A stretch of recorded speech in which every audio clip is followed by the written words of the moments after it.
દીકરીના ઘરેણા અને રોકડા રૂપિયાની ચોરી કરનાર ભાઈને કાપોદ્રા પોલીસે મુદ્દામાલ સાથે ઝડપી પાડ્યો હતો। કાપોદ્રા પોલીસ પાસેથી મળતી માહિતી મુજબ કાપોદ્રા ખાતે આવેલ સમ્રાટ સોસાયટીની બાજુમાં અશોક વાટિકા સોસાયટીના મકાનમાંથી અજાણ્યા સોનાના દાગીના અને રોકડની ચોરી કરી ભાગી છૂટ્યા હોવાની ફરિયાદ પોલીસ મથકે નોંધાઈ હતી।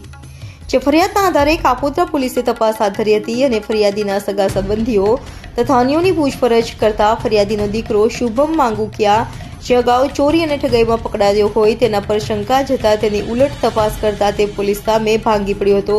અને શુભમ પ્રવીણ માંગુકિયાએ પોતે જ ઘરમાંથી બહેનના દાગીના તથા રોકડા રૂપિયાની ચોરી કરી હોવાની કબૂલાત કરતા પોલીસે ચોરીમાં ગયેલ 1,43,000થી વધુનો મુદ્દામાલ કબજે કરી આરોપી વિરુદ્ધ કાયદેસરની કાર્યવાહી હાથ ધરી હતી।